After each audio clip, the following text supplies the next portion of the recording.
perhaps the imagination is where maybe real life lies. Well, I think Blake said, you know, the imagination is life itself.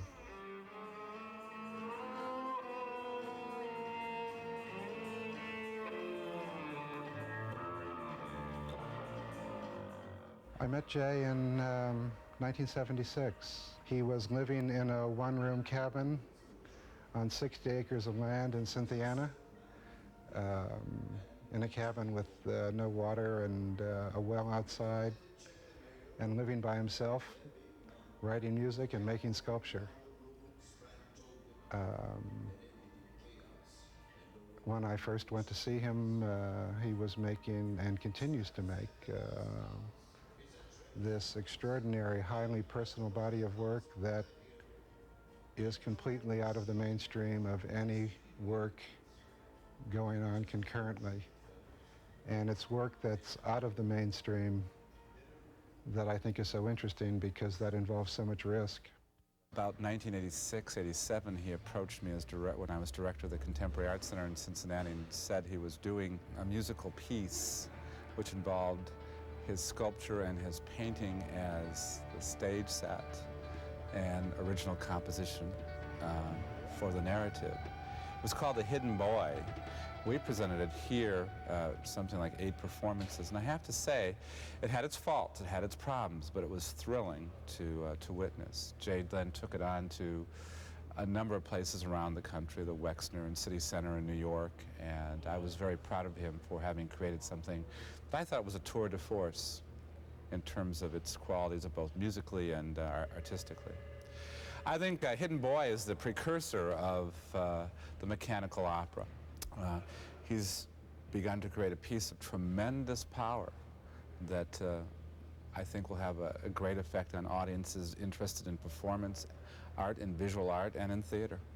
What's remarkable about Jay is that I can't think of any artist I've ever met in 30 years of being a dealer where there is an artist who is so completely multidisciplinary.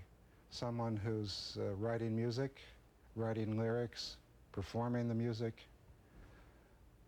creating the environment for the work, the painting, the sculpture, the drawings, the entire set, and working in a completely multifaceted way. I know of absolutely no one who's doing that or has ever done that. And some people might criticize him for trying all those things, but I think for Jay, all of them are natural and powerful outlets for his considerable need to express and for his considerable ability to express. All of this work in this studio has to do with an incident that happened in the early 70s in Kentucky when a boulder came suddenly down a mountain and sort of plowed into a recently built home. And it was a huge boulder, and it upended right when it went in the back of the house, so that it went through the children's bedroom, and there was an 8-year-old girl and an infant boy, and it went right between the crib of the infant and the 8-year-old's bed, and didn't harm either one, didn't touch either one, and went on through the house and killed both of their parents. And for, I guess, nearly, maybe almost 20 years now, this image stuck with me, and it seemed to speak of some concerns of mine of this sort of clash between maybe the natural world and the mechanical world that we've gone and built. So, maybe a couple of years ago I started to make imagery about this, and I just tried to imagine how that might have happened and started to make paintings about it. And well, one character that showed up is this kind of tuxedoed gentleman that I keep putting in these paintings. And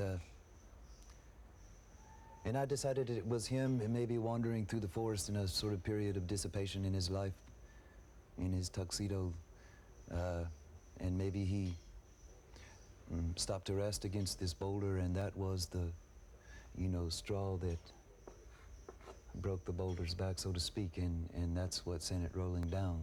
It was an accident. And I've decided that maybe the time frame of this opera takes place between the time the boulder leaves its resting place and the time it hits the house. And it becomes a kind of dialogue between this tuxedoed gentleman and this 8-year-old girl, though they are not aware of one another's existence. I've decided that the set should be mechanical in nature, and that maybe there is a kind of parallel world that goes along with the world, the earthly world, a more of a kind of mythological world that maybe sets these things into motion. And the set would be more like this, and so these sculptures are the beginnings of that kind of imagery. These two pieces would sort of come at you in the big opening chords in the beginning, a kind of harbinger like the force of creation, but maybe the creation of, say, maybe the Industrial Revolution or so, the beginning of our world, I guess.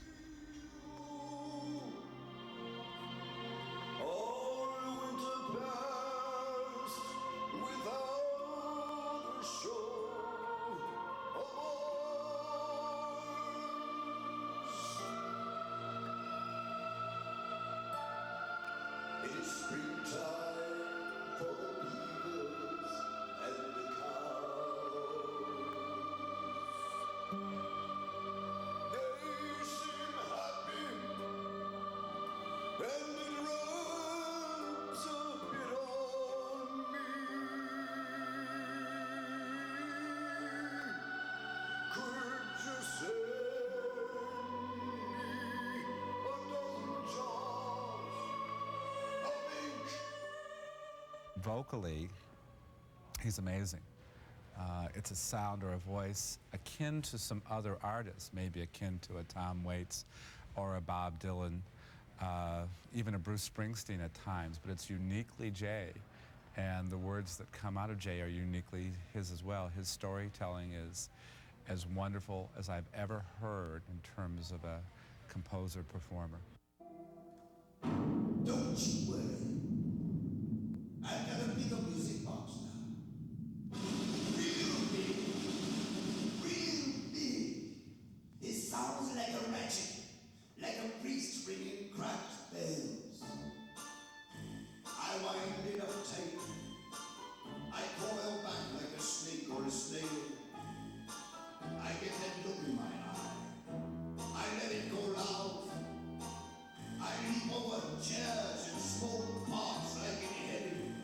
Then I hitch up my trousers and I do it again.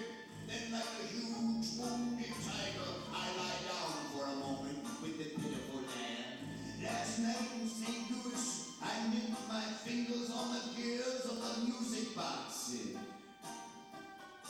We played on the people in the very front row. They loved it. They gave their standing ovation. The club owner named Saul, he was hard up to explain. But when the people died out and the smoke cleared down, there was an extra $100 for me in his greasy palm.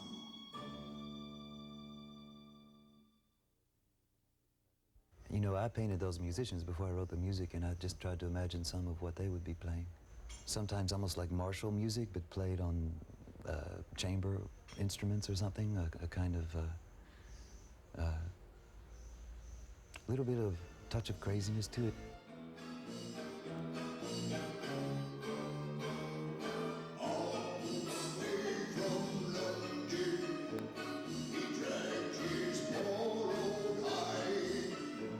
With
say the female part of this opera I'm trying to write specifically for just a beautiful performer named Grando.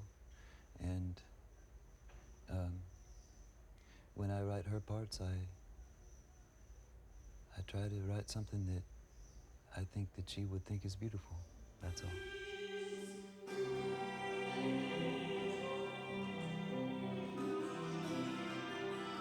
I've imagined a third person on stage, one to play the part of the dignified, maybe holy fool who is aware of everything that is going on. Crow's father, Michael Grando, he's one of the world's great pantomimists. And I asked him to do this, and he said yes.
One day Jay came and said to me, I finally learned how to make a drawing. And I said, oh, how did you do that? He said, oh, I just figured out that it takes a long time. I've tried to find a project like this that seems worth spending several years on, and somehow that story had enough to it for me to explore for some years. And well, one hopes that that within that small context that that the whole world exists.